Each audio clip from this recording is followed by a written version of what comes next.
This is Lisa from Mobile Tech Review, and it's yoga time. This time it's a Yoga Android tablet from Lenovo, specifically the Lenovo Yoga Tab 3 8-inch model, as you might guess. Therefore, well, it's a small tablet. It's 8 inches. It has the usual yoga design with the barrel hinge, and on the back here, this kind of pop-out metal stand.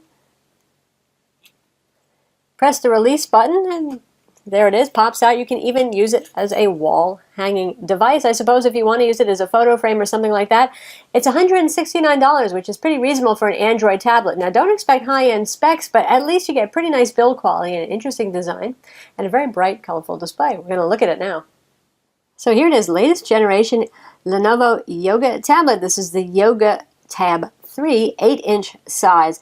And it's running Android 5.1.1 Lollipop, which is currently the latest version. Okay, Marshmallow is starting to ship on the new Nexus devices, but no other device has Marshmallow just yet.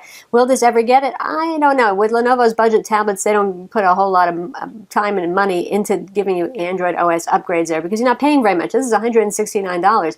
What you do get for that is obviously a very colorful display here. They have a really neat guitar desktop pattern here that shows up how colorful it is and how good the contrast is, and it's also very bright too. So, you know, there's the old adage of user interface that says that the screen is one of the most important parts of the experience because you're going to be looking at it all the time, and if it looks dingy, blah, you're not going to like the device. So, good selling point right there. It has the usual yoga design for Android tablets, and they make Windows tablets like this too. A little push button release here. It takes a little, there we go, push to get it going.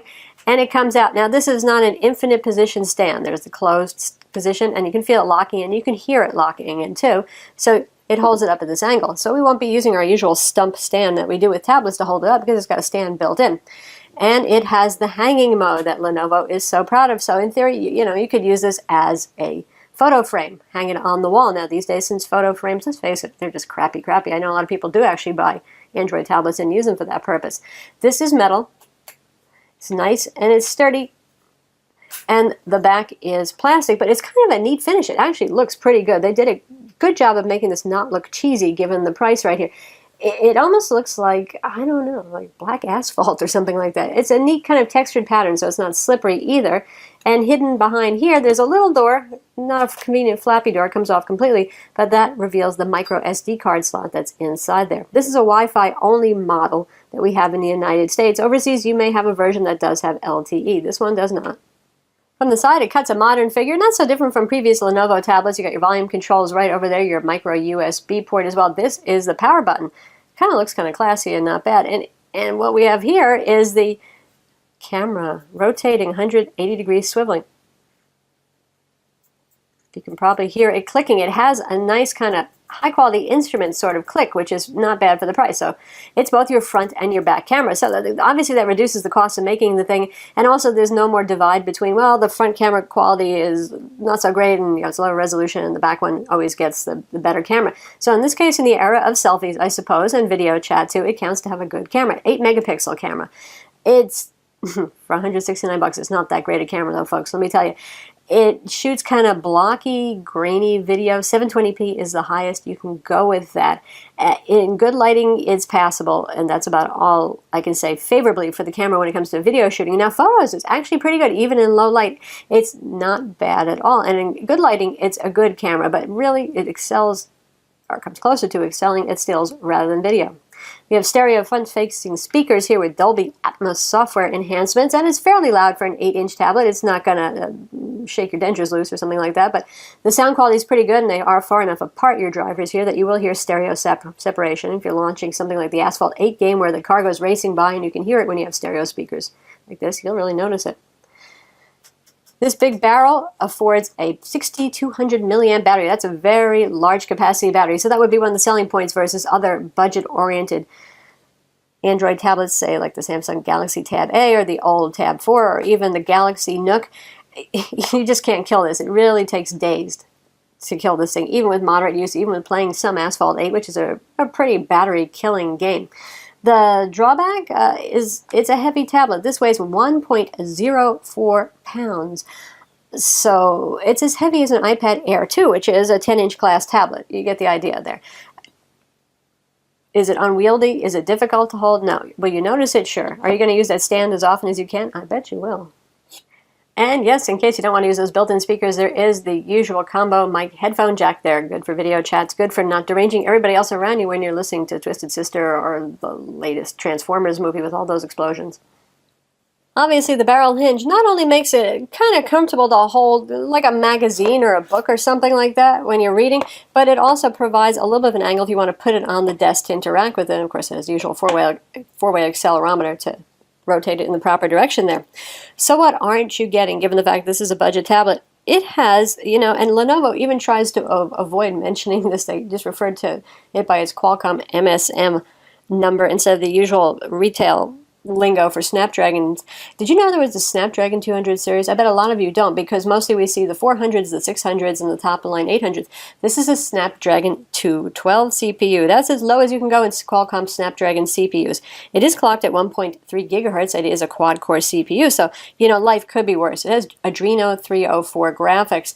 This is not for you boy racers who want to play all sorts of killer games on it, but you know what? Just like in the land of laptops and desktop PCs, if you want to game, you're going to have to pay. It's going to cost. But for everyday content use, for playing YouTube, all that sort of thing, it's fine. This is a 1280 by 800 pixel display. I know some of you are going to be elitist and say, oh my gosh, it's not like QHD or Full HD or something, but it is an 8-inch panel. And Samsung, for their affordable range of tablets, goes with a similar resolution, although sometimes in a 4:3 aspect ratio. Now, it's fine. You're just not really going to say, my goodness, those pixels are jumping out on me. It's sharp. It's good looking. It's fine for reading ebooks. It's certainly fine for browsing the web as well. And here's what it looks like, in fact, in Google Play Books. Perfectly nice, perfectly sharp. It doesn't take much horsepower to drive an ebook to be nice and fluid when you're spinning pages. And, of course, given the spine, you might be tempted to read full pages on it instead. In this view, I know I would, given the fact it's 8 inches. We're not looking at huge pages here. That's like an ideal size for reading books, and it's pretty nice. It's pretty sharp. And we've got Asphalt 8 running right there, so you've got something to look at while I read the benchmarks off to you, and the benchmark numbers will not be impressive, but as you can see, it's capable of playing this game. Gameplay is not stuttery at all. You're not going to get all the visual effects, and it could be a little bit hard to control the card times. Faster CPUs do have an advantage here. So for quadrant 10,157, that's about 1/4 of the fastest devices that you're going to see. Geekbench 3, 334 single core, 1094 multi-core. Yeah, about 1/3 to 1/4 of the fastest devices out there. 3D Mark Ice Storm Unlimited, 5,352. You're sensing something here, aren't you? A pattern. Again, it's going to be about 1/4 of the fastest device possible. Of course, it costs a lot less than those tablets too, at $400.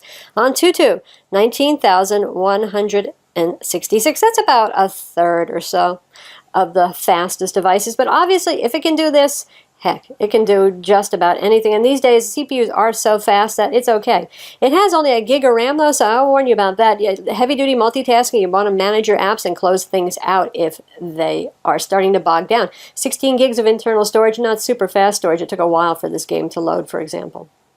Viewing angles on the IPS display are actually pretty good. Studio lighting makes it a little hard to show because we have a whole lot of glare here, but it's not bad at all.